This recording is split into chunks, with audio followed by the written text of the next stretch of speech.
What is up, soccer friends? Welcome to Kickback Committee. We are so glad you're here. I'm Susannah Fuller alongside my Kickback Committee fellow member, the one and only David Goss. David, we're smiling this morning after a U.S. men's national team performance. Is this shocking. True? It is true, and it is welcome, because I spent all of yesterday reading about therapy for sports fans and coping mechanisms and how to deal with stuff. And spoilers, there's not really a lot in there. It's just depression. That's what happens. And it causes that. And so I am very glad to not have to lean into the knowledge that I received from that, because the knowledge was basically like, unplug, give up, and walk away. In true U.S. men's national team fan fashion, though, I'm gonna have you keep that knowledge that you attained, because we got a long ways to go. Yeah, we're never too far away. We're always like towing that line. We're always looking at the edge of the cliff. Yeah. But we got to take the dubs when they come. But full disclosure to everybody, we 100% were prepared for this episode to be essentially a therapy session for U.S. men's national team fans, because, and I am putting my hand up right now, I had zero faith in this team that they would be able to get a result against Japan. In fact, I went on Christina Uncle and Lori Lindsay's podcast the other day, Soccer-ish. They asked me for a score prediction, and I felt generous in saying a 2-1 win for Japan. I thought it was generous that I thought the U.S. would actually score, because based on what we saw against South Korea, I was skeptical. And Goss, I'm eating my words, and I'm very happy to do it. In fairness to you, you were unaware that Japan's coach decided to rotate his entire roster going into that game. And in fairness to all of us, we thank the Japanese coach for helping us get to this point, so we didn't have to deal with another crushing loss or potentially no goals. 100%. And thank you for pointing that out, because we do have to keep it real on Kickback Committee. That is essentially what we're here for. But for now, we're just going to lean into the good feelings. And we've actually got a really fun show today. We're going to have more reaction to that U.S. win over Japan. We're going to talk about the things we liked, the things that still make us a little bit nervous, looking ahead to what we want to see in the upcoming windows. We've got the big World Cup ticket update, because today the visa pre-sale starts, y'all. So we're going to get you sorted on that. We're going to hit on some other World Cup little nuggets that we find fun and entertaining, that I think you will also find entertaining. And also our 50 States of Soccer adventure continues. And this week, the focus is New Hampshire. New Hampshire. You have to say it kid? like that. And truth be told, I know very little about the state of New Hampshire, but that's why we're doing this, so we can educate ourselves. Do you have core knowledge of any New England, do you have a New England state you've spent the most time in? So, okay, this was a huge debate for me. Midwesterner. Yes, I am from Chicago. So I lived in Connecticut for 2 years when I was working for CBS. Now, here's my thing. I identified as still living in the New York City tri-state area. Right. You were and I would get Connecticut. offended when people would call me a New Englander, because for me, that's like Boston and New Hampshire and those states. Like, I was like, no. And then people were like, yeah, Connecticut is New England. And I had a really hard time with that. That's not how I saw myself. I don't think Connecticut considers itself. I'm a Long Islander, so I just look across the Long Island Sound at it and scoff at it at all times. I don't think Connecticut considers itself a monolith. Like, Connecticut internally is like, you could be Red Sox, you could be Yankees or Mets, you could be Patriots, you could be Giants or Jets. I always put my team second, because I assume no one would choose for the teams. Hence the the fan depression and coping mechanisms. So I think depending on where you live and the way you treat it also.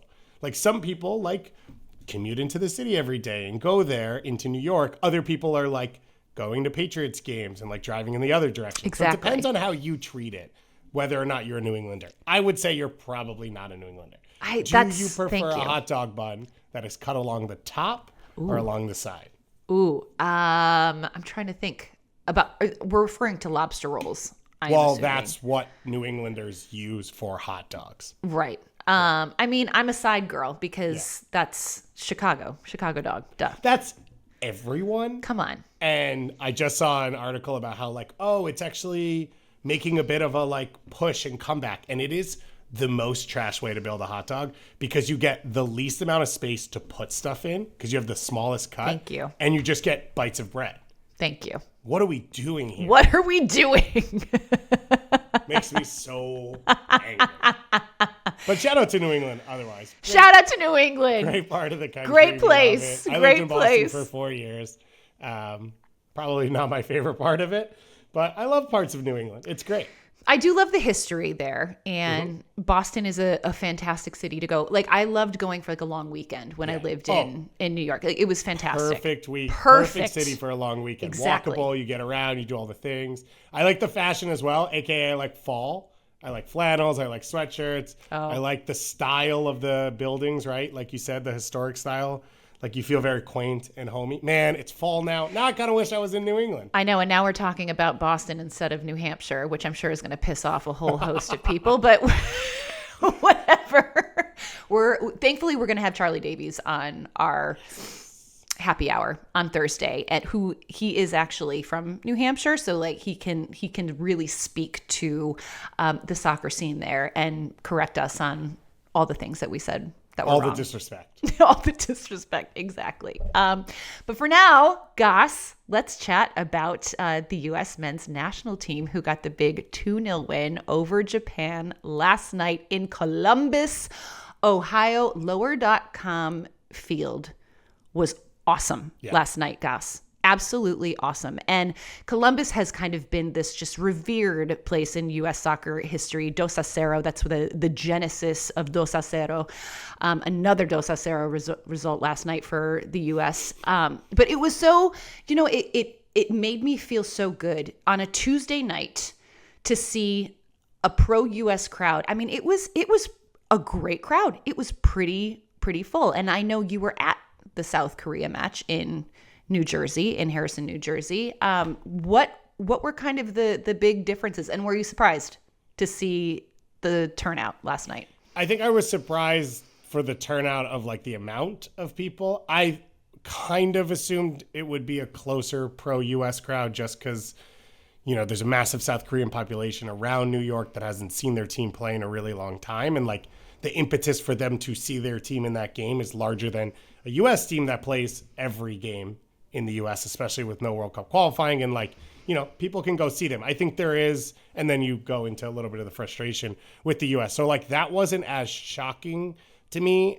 that it was more pro-U.S., but the amount of people there, as you said, and the game on Saturday was awesome because Red Bull Arena, and I will call it Red Bull Arena. Please do. Yeah. When it's sold out and filled, we've been there, unfortunately, very rarely for those moments, but when it's there, it's as good a stadium as any in the country. And that was really cool. Like the buzz when South Korea would touch the ball.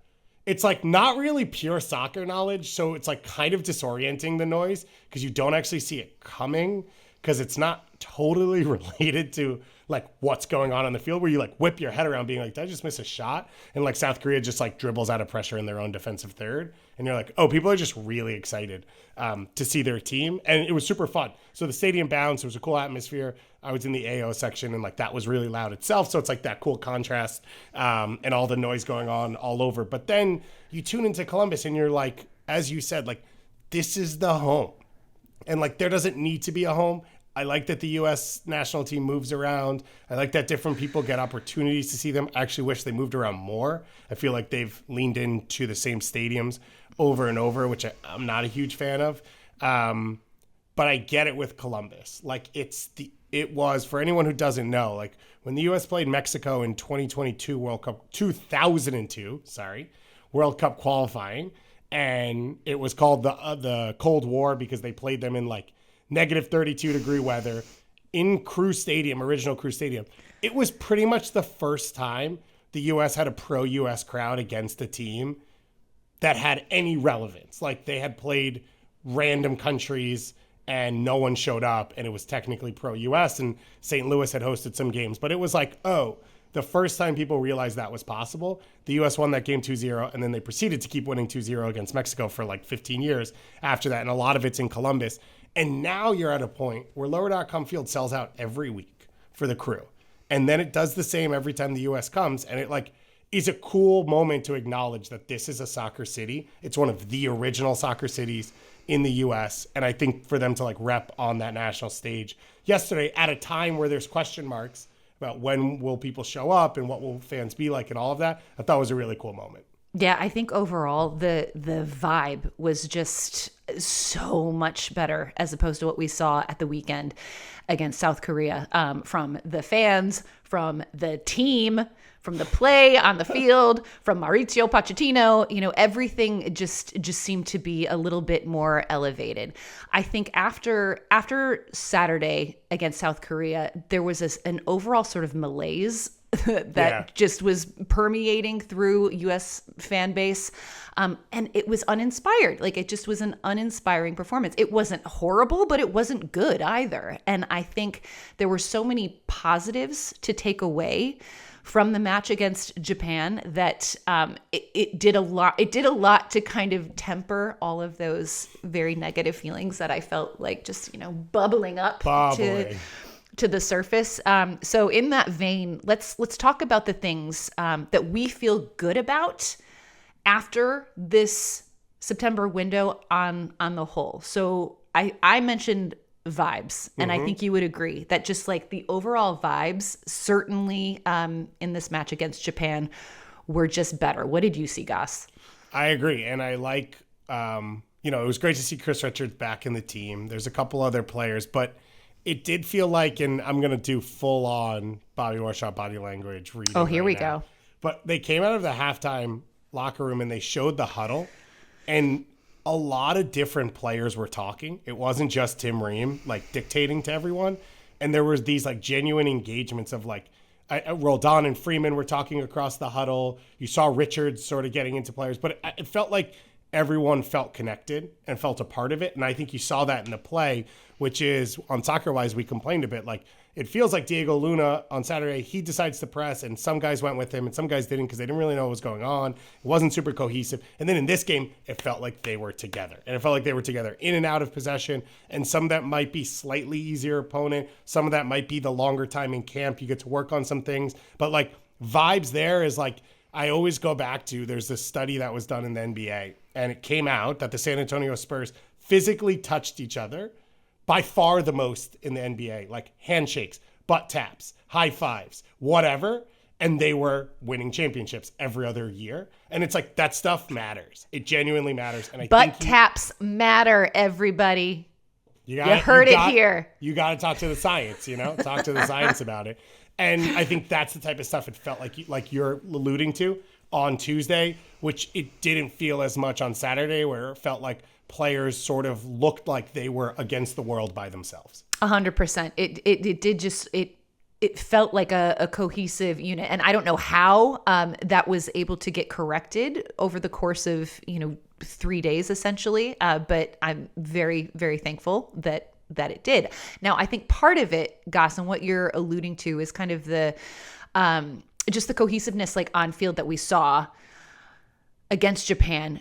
So Mauricio Pochettino changed things up in this game. He had 3 at the back as opposed to 4. And I for whatever reason, this just seemed to free up a lot of people. I think that is one of the things that I felt really good about after this match, just in terms of like the way that maybe this team should be playing and should be set up, especially for the personnel that's out on the field. Who do you think benefited the most with the 3 at the back? I think a lot of, I think most of the back 5 players, I'm going to call it 5, you can call it 3, it doesn't really matter, right? It's 3 center backs, 2 wing backs. But I think you mentioned the personnel, the personalities and traits of those players all fit this, right? Max Arfston is an attacking fullback. Everyone says, no, he's only a wing back. Okay, great. He's in his natural position. Alex Freeman, his best attributes are going forward. I think Tristan Blackman got a lot of heat coming out of Saturday's game And I think a lot of his issues were spacing in the channel, which is like stepping off the center forward into the wider space, understanding where Dest is and where that space is. Well, now you're positioned in that space and you have a second center back in Chris Richards alongside you. So that alleviated a lot of his problems. I thought Ream was able to step forward into the attack, which is a huge reason why he's been put into the team consistently, is like, oh, this guy's really good passing out of the left center back position. But if he's too nervous to step forward, because Arfson's already 50 yards up, and Blackman has never played for a U.S. national team before, he's not able to step in and do the things he does well, which I think we saw yesterday. So I think it really went to the benefit of all of these players. You could have a conversation about the larger player pool and ask more specifics then of, well, does it fit a Timothy Weah? Does it fit Weston McKennie? Does it fit a Gio Reyna if we ever get there? And I think we'll get into some of those names coming up later. But I do believe in the group we saw that was available here, I thought it really laid into, or moved into, curved into, what phrase am I using? Leaned into the talent or the traits of a lot of these players. Did you happen to watch Alexander Dehas's post-match interview? I did not. With the crew. So yeah, obviously he scored the ridiculous volley finish from a beautiful delivery from Arfston, and he was speaking with Dunny, I believe, asked him the question, and he just said, he was like, I was able to free myself up and like find these little spaces. This is what I like to. It's what I like to do. Like just have a little bit more mobility and freedom when he's further up the pitch and finding those little spots and getting that kind of service, which was it was very encouraging to see that. And obviously, like, Mauricio Pochettino is a good manager. Like we know this man he's good at soccer. He's good at soccer. And so I think I was just relieved to see that there was an adjustment made and that it worked, and that, to your point, it benefited this group of players. You know, it remains to be seen if this is going to work when we have the full 2026 World Cup roster and arguably our best players out there. But for now, it felt like more than a Band-Aid, I guess. And he closed out the South Korea game in this setup. So I don't want everything to be so reactionary of like something worked for 10 seconds, that's what we do, because we are in a really short time span into the World Cup. But I appreciate that they saw it, they used it, they worked on it, they did it again, and now it's at a minimum an option that they have. I will also throw in some of the things we feel good about, which I forgot to throw in the rundown, but we talked about, was that Mauricio Pochettino came out and sort of had this like intense press conference where he started calling people bullshit and was like, people are talking for no reason. And then yesterday, when asked about his feistiness, he said, my wife said, why were you like this in the press conference? These guys are so nice. When you were in France and England, they were very harsh, but the U.S. press are nice guys. And he said, yeah, but it wasn't for them. It was said for some people who are not professional. Either way, I think this is a great moment for partners of all sorts to say, you hold a special spot in telling your partner they are wrong at times in life. And I think all of us have that talent and we should bring it to the fore. And I like seeing it on a global stage. Not on a global stage, but my dear husband, Ian Fuller, received a red card over the weekend. Did he? I follow. Yep. So I have you as a FOT mob team for me. And so normally I would text you. God bless. But it was Richmond this weekend? No, it was South Georgia Tormenta. Oh. And they went down a man right before half. There was a whole host of bad calls and bad non-calls, and I could see it happening like throughout. I was like, this is going to be it. This is going to be the match where he gets kicked out. And yep. And did he get his money's worth for it, or was it the beauty? So at South Georgia Tormenta's field, for whatever reason, the acoustics are such that like I could very much hear what Ian was shouting and yelling throughout. And you were there in person or on TV? In person. Okay. So I'm sitting there, and typically, because I'm across the way, like sometimes depending on where you are, you're like right behind, and I can hear, but I could actually hear even though he was across the pitch. And mind you, again, this is after several questionable calls and non-calls against One Knox. And I think the thing he said that put it over the back, he said, All I ask is you do your effing job. And I just saw the referee straight back into the pocket. And I was like, oh my God. And then he had to do the walk of shame in front of the Tormenta supporters. And then the cameras, the broadcast cameras, catch him like hanging out like behind them, like still watching the game. And it's on the broadcast. And my mom is sending me screenshots of Ian watching. She's like, what happened? And so after the game, he was like, I think I took it too far. And I said, babe, you have to pick your moments. I said, honestly, I'm surprised it took you this long in the season to get a red card. And I was like, I'm glad you said your piece. He said he felt like he had to defend his players a little bit. And I was like, okay, great. But now, like, this was your time. Right. And now cooler heads must prevail. So yes, to your point, sometimes the spouse has to be a little bit of the voice of reason. And happens to me all the time. Yeah. I had a heated email that I was supposed to forward to my leasing office that I edited down a little bit to clean it up. It was intelligently written, as usual, and had a lot of good points. It was heated, and I slightly tweaked it. There's no video footage of this, and obviously no one had to walk around the field. I do think if you get a red card, though, like, within reason, you got to make it worth it. You got to, and chance to let the players know you're behind them. So Mauricio Pochettino did the same.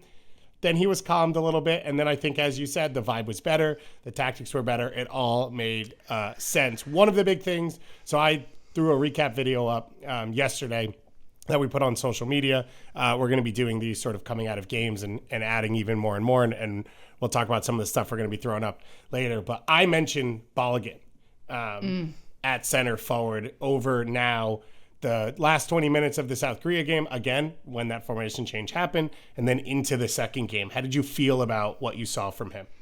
I thought he looked the part entirely last night. I thought he played with so much confidence. His work on the ball and off the ball, his work rate was off the charts last night. The guy was everywhere. And just the composure, the finish, he looked like this was his spot and he was claiming it. Yeah. And that, I think, is what we wanted to see. And I will be the first to admit that I had my doubts about Balogun, mostly because we haven't seen him fit or healthy, but he looked fit. And there was a confidence and an aura about him last night that you want as your striker. And I think for me, last night completely firmed up that he is our number one striker, without a shadow of a doubt. Yeah, to your point, he only played 13 games last year for Monaco. The year before, he played 29 games. So we hadn't really seen him. He scored the great goal in Copa America. You're not seeing him with club. You're not seeing him with country.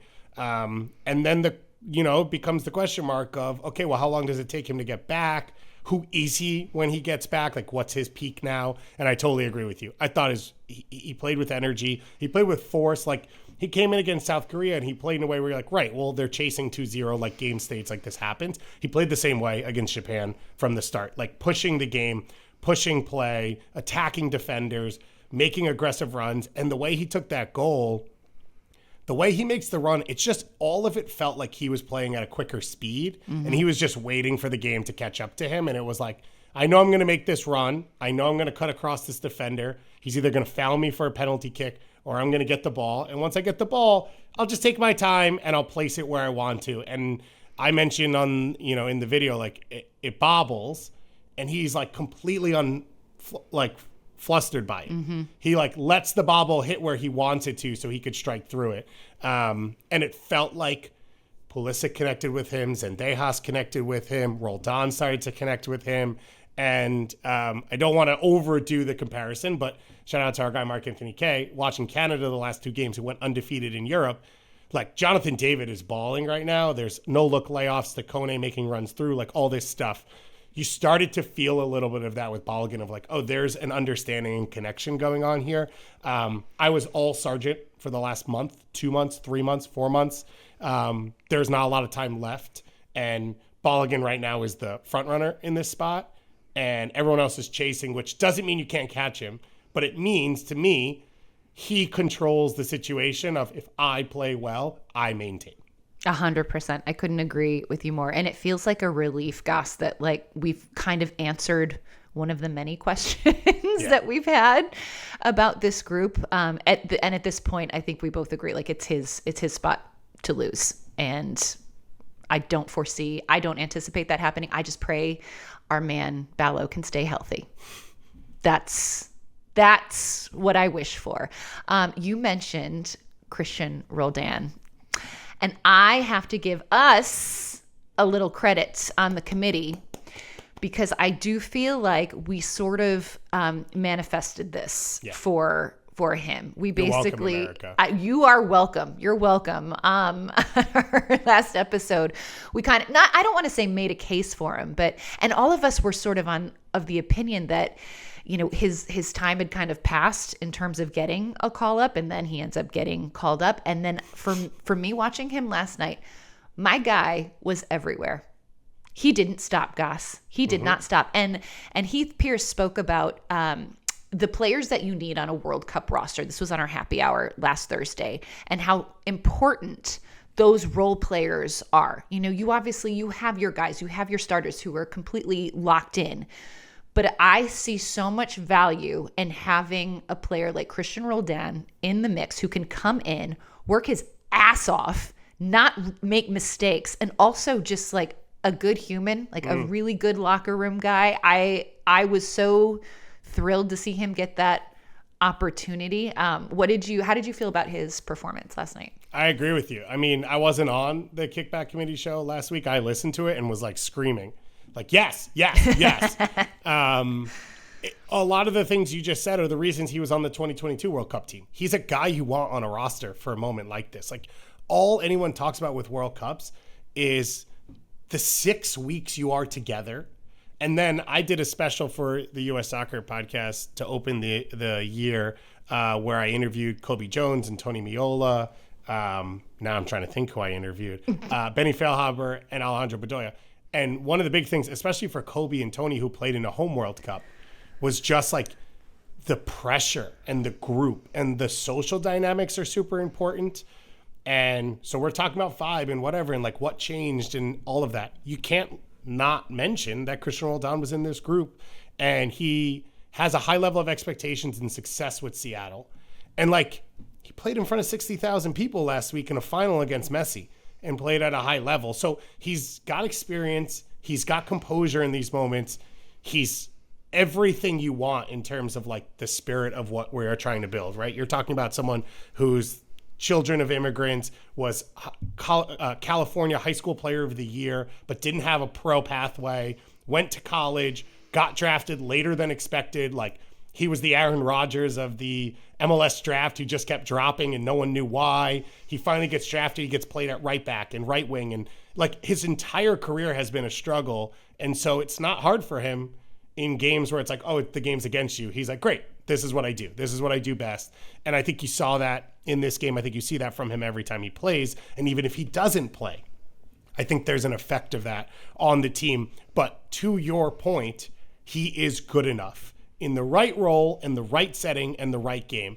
And some of the names that Heath brought up last Thursday were the Kyle Beckermans of the world and the Matt Beaslers of the world and Edson Buttle and Herculez Gomez, where they were not brought in to be the best player on the team. They were brought in because as the pieces came together, the coaches of those teams saw the holes and they went and looked out and said, who can fill these holes? And you're not asking a guy like Kyle Beckerman to play every style, every game. It is specific games when the game was against you and you needed someone to win the ball next to Michael Bradley. That was his job. Edson Buttle was there to fill the space centrally, to take pressure away from Clint Dempsey and Landon Donovan so that they could score goals. Like, that was the roles these players were brought into, and Roldan seems like capable of one of those. And I just think the most positive thing for the U.S. going forward is that Mauricio Pochettino listens to this show, respects our opinions, and values what we are doing. 100%. I mean, we are the voices of reason in that regard. And I definitely think Poch knows that. So in that vein, Goss, being the voices of reason, okay, we've talked about the things that we felt good about after this weekend. Let's keep it real. Let's keep it 100 right now. Let's dive into some of the things that still give us a little bit of anxiety as we look ahead to 2026. Because in reality, we've got an October window coming up where we're going to play, I believe, Australia and Ecuador. Yes. So, and these are, again, not easy opponents. They also announced yesterday that they're looking to schedule some friendlies in March against Belgium and Portugal, which, hello. Those are some tests. So, there is clearly work to be done. So what are the things that still kind of give you a little bit of pause when it comes to this U.S. men's national team? We said it off the top. I'll mention it again. We don't have to go into it in depth. We played Japan's B team. They rotated 11 starters from the game against Mexico to this game. There are still World Cup players in this team. There are potentially World Cup starters in this team. There's still a bunch of quality. Nagatomo got the start, so there's a bunch of experience in this team as well. But, it wasn't the best. And now I don't know that this is the A team for the U.S. either. So it's out there. I think as we are being, as you said, we like to keep it real. And in the vein of fan therapy, we're keeping everything open. But everyone should feel better that we are sharing all of these thoughts and experiences. That is one that is out there. 100% agree with you there. Okay. One thing that gives me a little bit of anxiety is looking at the balance of our midfield, because I think if you could kind of look at certainly the last two games, I think that was one of the bigger issues, was that there just didn't seem to be, like, Tyler Adams is a player that I love, but he was just kind of ineffective last night. And I was counting. I literally started counting. Ian and I were watching, and I was like, he's never playing the ball forward. Yes. This is like an East-West situation, or back. Like, it's like, what is forward progression, Tyler, let's go. And so it feels a little bit disjointed in the midfield. And like, again, like Christian Roldan probably isn't going to be, a part of that midfield. So what does our best midfield look like, and how do we construct that connectivity to the front line? Yeah. That's kind of where I'm a little bit nervous. Yeah, I think that's fair. I think you look at two players in Adams and Roldan where first touch maybe isn't the cleanest. And then if you get yourself into trouble out of that, the passing lane that you want maybe isn't there. It also takes away some of it adds pressure to the back line, because there's not really if I get it to his feet, it's all good. Like, I don't have to, we honored Michael Bradley on Saturday. Like, players knew under pressure, if I can get it to his feet, he'll deal with it. That's not really the case with this team. I would throw in, I think, if this is the setup, the five in the back that they play with, I think bringing Des back into the team, but having him have so much freedom to attack that because you have a center back, three center backs behind him, what we saw on Saturdays, he likes to come inside. Like, I've said this a lot. He's basically a center mid. Like, he's so good on the ball. So maybe that changes some of the dynamic where you rotate him or an Arfston inside, and maybe that takes some pressure off these guys. But it's definitely something that has to be managed. And what I'll be curious about against a higher quality, I think, in Ecuador and maybe in the spring, is like, if they're against the ball, how much do we see that? Like, Tyler at his best, he hunts and presses.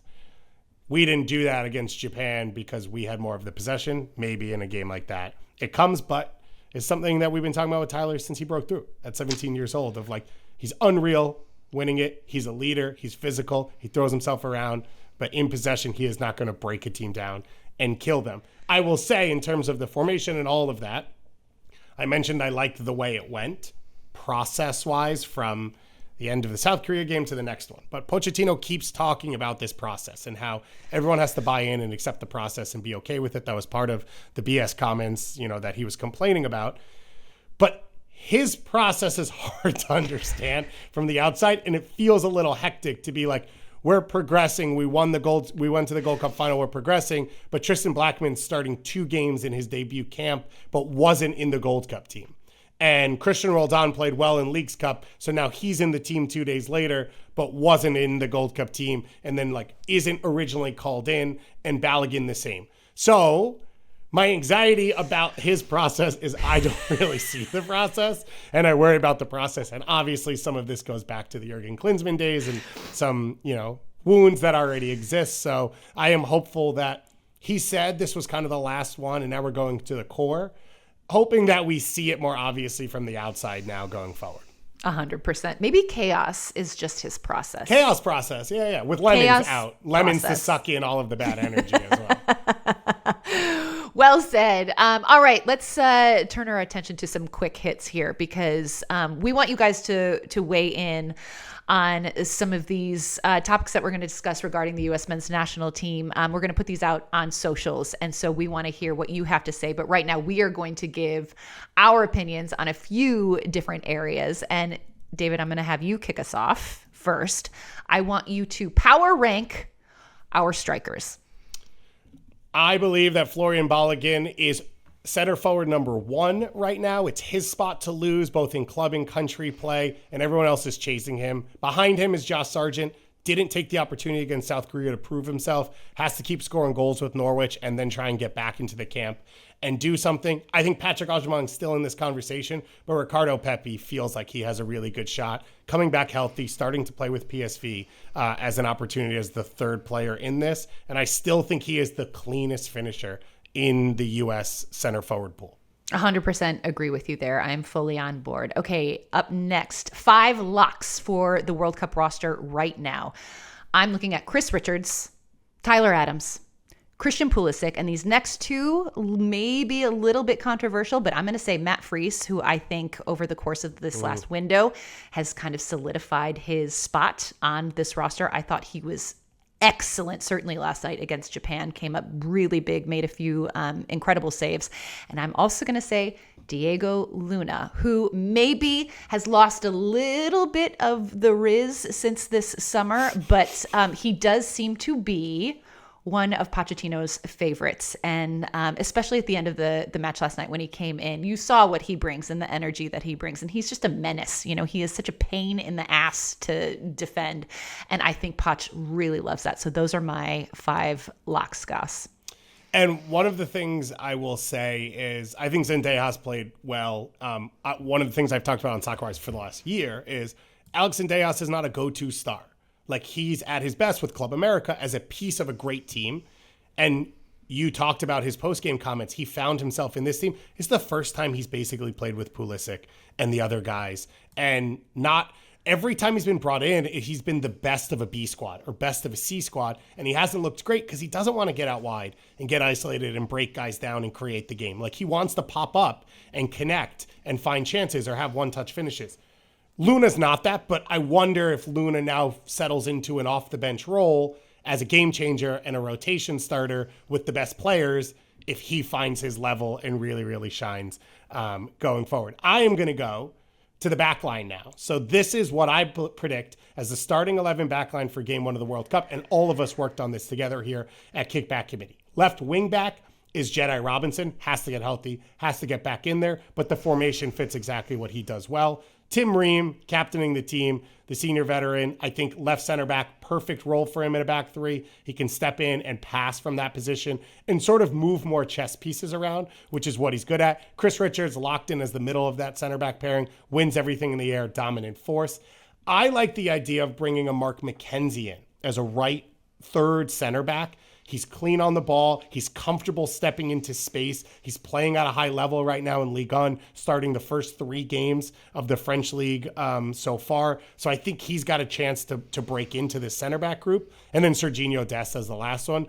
This formation is like built for him. Hey man, you don't actually have any positional needs anymore. You can go do whatever you want because we have cover for you. And guess who's going to take that? Mr. I'm wearing slides and a Jordan jersey to Messi's going away thing because I didn't realize this was happening. Full baguette before the game, Serginho Dest. I think we decided that Dest was had the most riz last week. Just to Dest doesn't care. Based solely on that Jordan jersey. Yeah. Exactly. It was no contest. All right, 3 new players that we think should be brought in to the next window. And I'm going to go with Gio Reyna, who is now playing for Mönchengladbach. Apparently he had a really lovely assist over the weekend. So hopefully he can get some consistent minutes. I do think we spoke about it last week.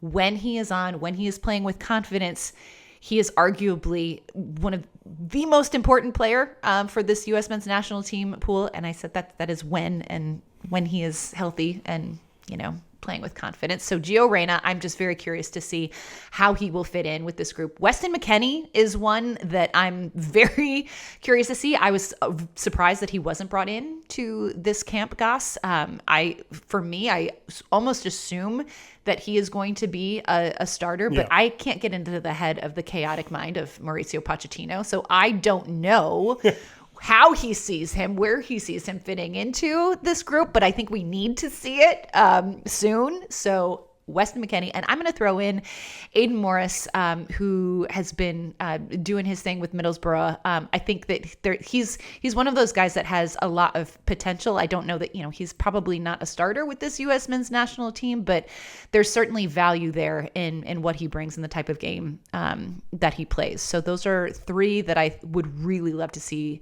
brought into the next camp. Yeah, I love those. I think Weston, it was more of a you got to make sure you're playing with Juve. Let's not unsell you. Or maybe a transfer was coming. Then you're with a new team. They weren't really sure. Gio's fascinating. He's always fascinating. He is. It feels like he could not play, then play the next day, be the best player on the field, but then gets hurt. So you never know what it's going to look like. And I think everyone in our sort of chat threw in the Aiden Morris shout because we talked about the things they struggle with, the U.S., He's a little bit more comfortable on the ball for a deeper lying player. He's also just playing so much. He played 35 games for Middlesbrough last year because the Champo is just an endurance run. He's already played 4 games this year. Again, we're getting into what are the specific holes you're trying to fill? A guy who plays a lot like that and can fit into a couple different styles, physical, in possession, whatever. I think he could be an interesting one.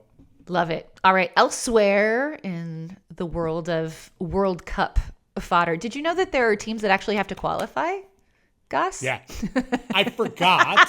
And I forgot that my favorite thing ever is World Cup qualifying.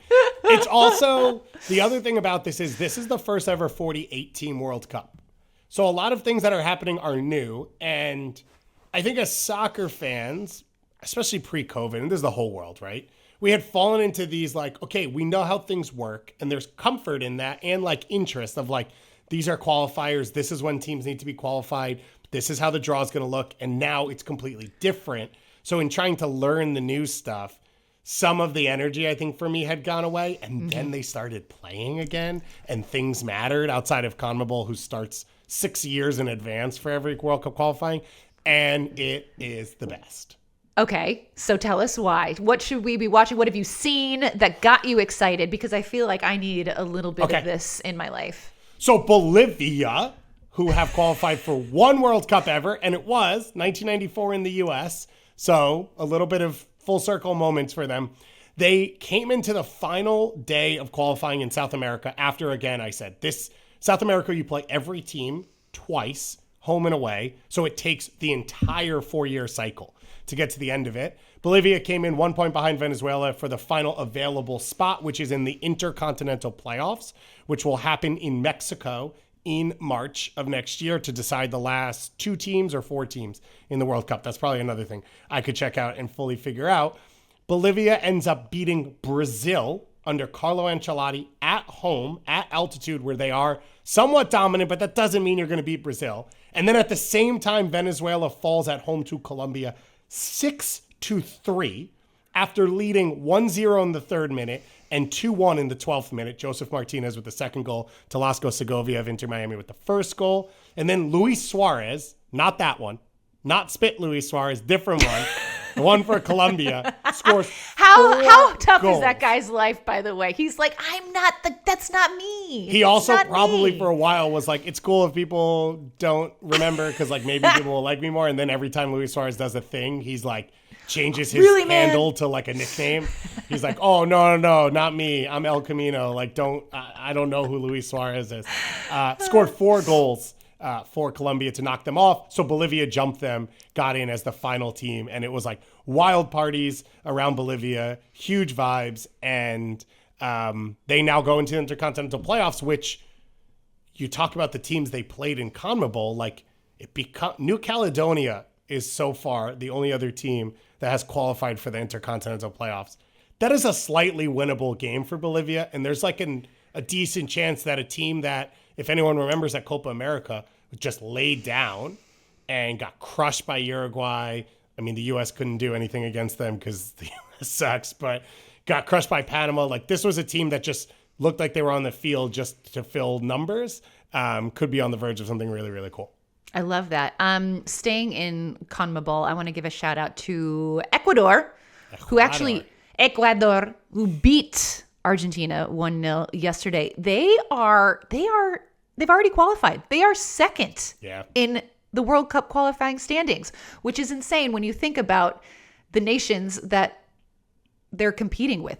We're talking about Colombia and Uruguay. I mean, these are massive, massive soccer nations, and little Ecuador has found a way, doing all of this despite the fact that when they started qualifying, they were actually serving a 3-point deduction. So they started in the red, Gus, before this whole thing even started, and here they are sitting in second place behind Argentina. They looked around at all the teams who started ahead of them, who finished under them, and they said, "It smells like broken here." That's right. That's my problem. Go Ecuador. Go Ecuador. Congratulations to them. Now I'm going to take you through everything else that happened that get me hyped, because the whole world is in qualifying, which is why I love this. Let's start in our region, CONCACAF. Jamaica, the Reggae Boys, undefeated.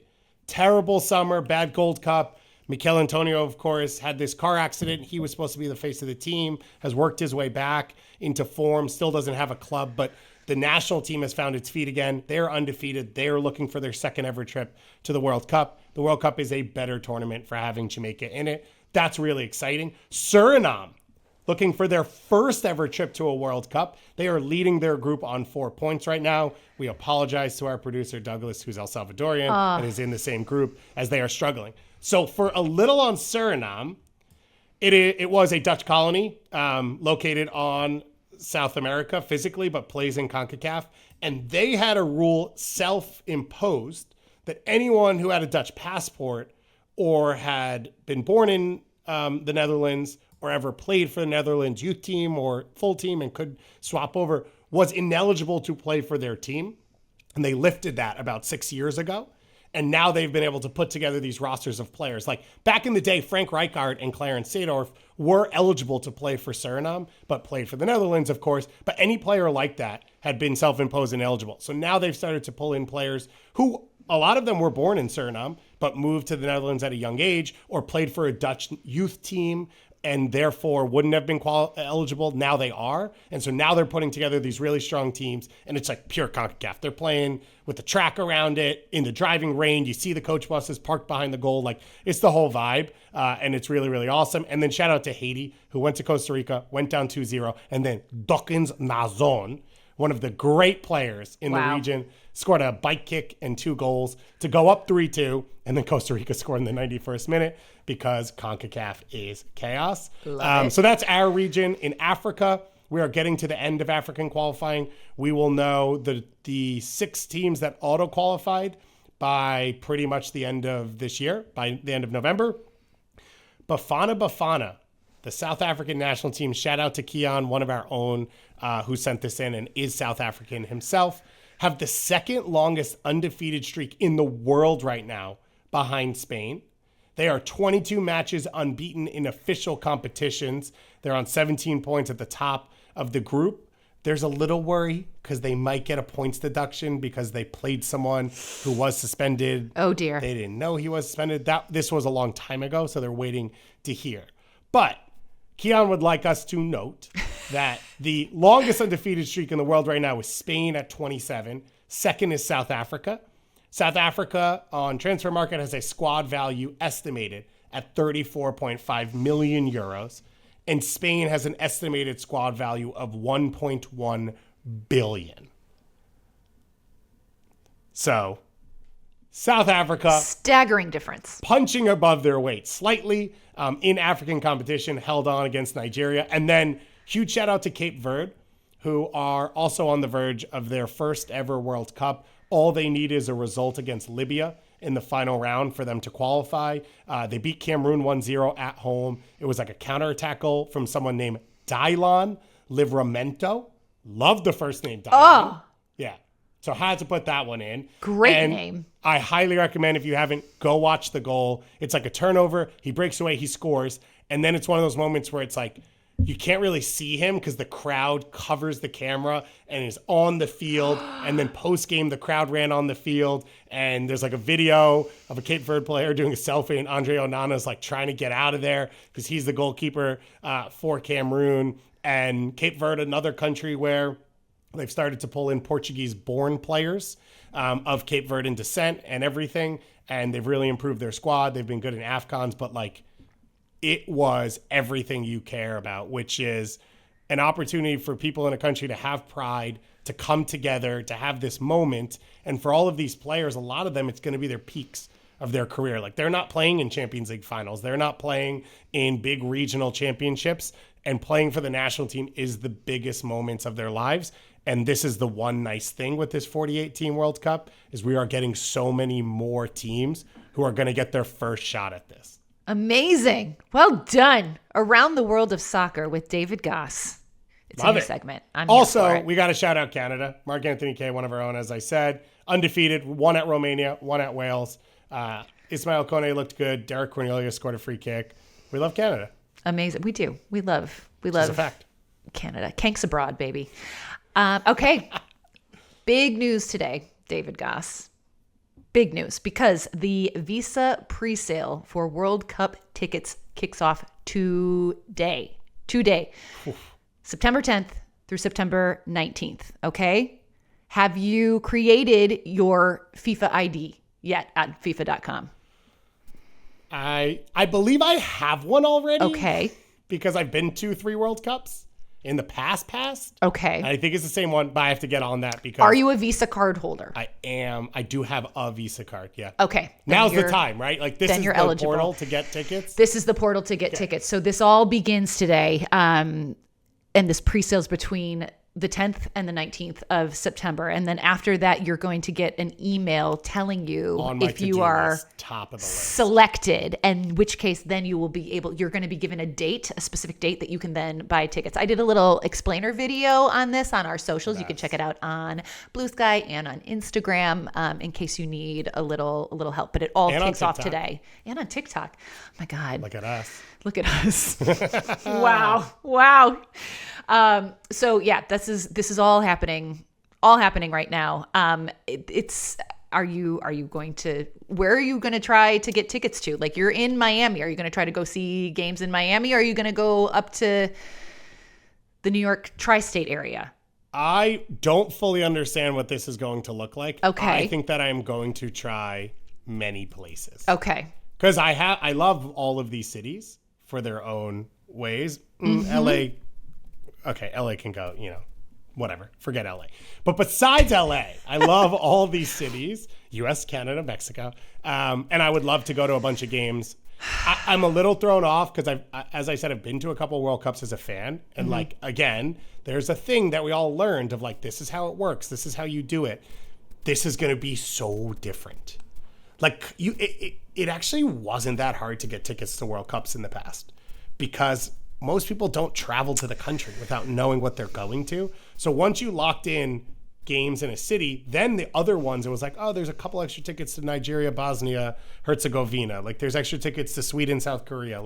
I'll go to some games, or you could blind, you could blind try and get into cities without knowing the teams.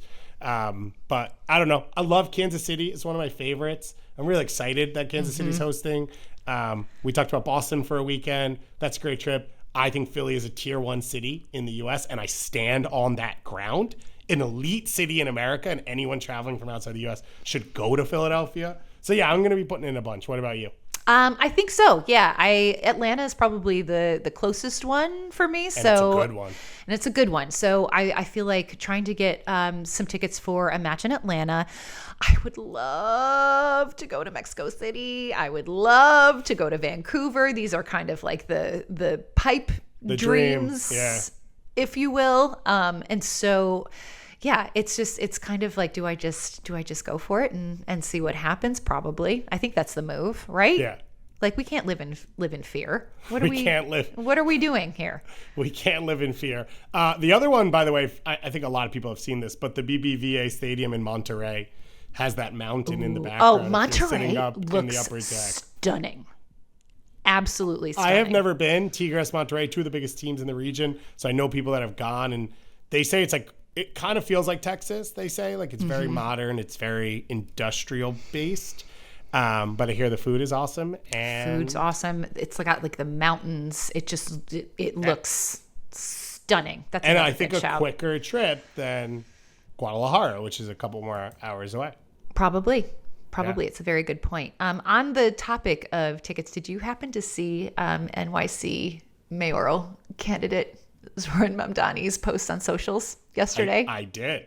This is wild. So he basically is urging NYCers to sign this petition to demand that FIFA reverse its dynamic pricing for the World Cup, because he said, like, we're basically making it so that if you are like a working class person, like, you will not be able to go see any of these World Cup matches. And so he started this whole game over greed campaign, and he put out this video where he's actually like juggling a soccer ball, and it's quite amusing and funny, and like, I'm kind of like here for it, actually. But he's just basically trying to deter the dynamic pricing, because what people are going to end up doing is buying tickets and then reselling them on FIFA for like $6,000. Exactly. Yeah. So it's, it is problematic. And he's also, one of the points that he's trying to get across in this, he wants a 15% discount for local residents, which I think would be amazing. So like, if you live in the New York City area, like, you would automatically qualify for a 15% off discount because you're local. So yeah, it's if you go to zohranfornyc.com, I think you can sign this petition and see if it works. I don't think it will, but I love the sentiment behind it. It's one of those things, like I said, in terms of hard to get tickets, whatever, like, there's always been programs like this, like for Brazil fans, for Russians. I have no idea what Qatar looked like. For Canadians in 2015, I went to the Women's World Cup up in Montreal. And I think FIFA kind of stepped away from that this time because US be the cash cow. And there will be people who can afford and buy tickets. And the frustrating part, I know, for a lot of like MLS and NWSL fans, it's like they're getting emails as season ticket holders being like, you have early access. You have early access to the on-location VIP packages that are the same price as a private jet. Like, just because I get access doesn't mean I'm capable of purchasing this thing. I want access to the $90 tickets. That's what I want. And that never really happened this time, where in the past that had always been something that was like held out and handled for locals. And I think FIFA's trying to cash out on this World Cup as much as humanly possible, like we saw in the Club World Cup with the biggest possible stadiums and trying to price things crazy. And then, they went down as games came closer, but that's not going to happen for this because it's a actual World Cup and people want to go. Yeah, and people want to be a part of it. I do want to mention before we move on from the World Cup that there is a report that came out from a program called Pitches In Peril. It is an organization that is climate change research around soccer and using soccer as a vehicle to spread awareness. And it's an alongside Common Goal, which many people remember Juan Mata helped start. A number of professional players have put, I believe, a percentage of their yearly salaries to this program. And it's a program to try and do some social good using the sport. And it talks about, unfortunately, what we already saw at the Club World Cup of the climate change that's occurring, the way that it is affecting the sport.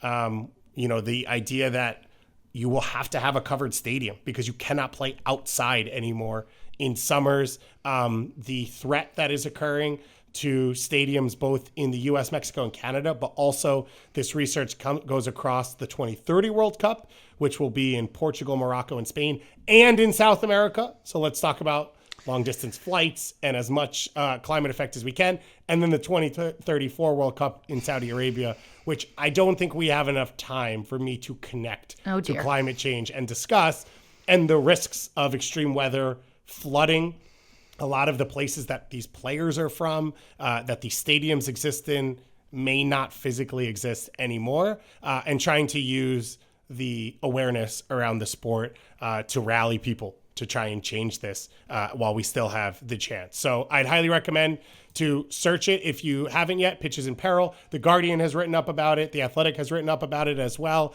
Makes it a little bit more digestible. But, don't forget that all of this is happening in the context of the world that we live in. Yep, and it all matters. Great shout, Gus. All right, let's move it along to our 50 States of Soccer tour. And as we mentioned this week, we are focusing on the lovely state of New Hampshire.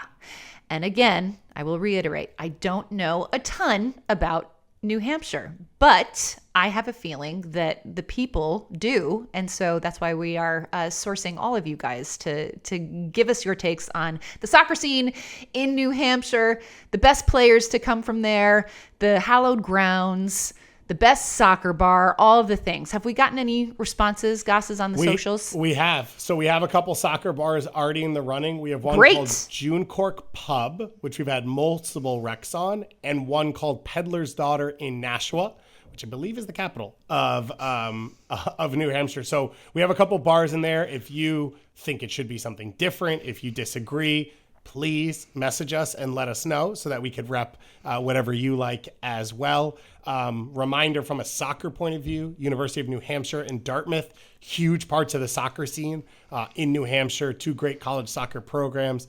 Bobby Clark, who went on to win national titles with Stanford and Notre Dame, started at Dartmouth. And we have an interview coming out with Brian Weiss, the head coach of Georgetown, who was a goalkeeper under Bobby Clark at Dartmouth. And it is one of those programs that has a lot of tentacles around the soccer world, as does UNH and what they've done. We've gotten a bunch of five-a-side shouts so far. Shout out to Seth McComber, one of the best, who's a New Hampshire native, lives in Massachusetts, and is one of the main writers for the Blazing Musket, who are the source for all things soccer in New England. So I highly recommend following them. But I'm excited. I do believe that I'm really going to want to go to New Hampshire by the time this is over. I've heard great things about Portsmouth, which I've never actually been to. I've skied a bunch in New Hampshire at Loon and Attitash and places like that. And I've always had a great time. And there's no sales tax. So you can always go.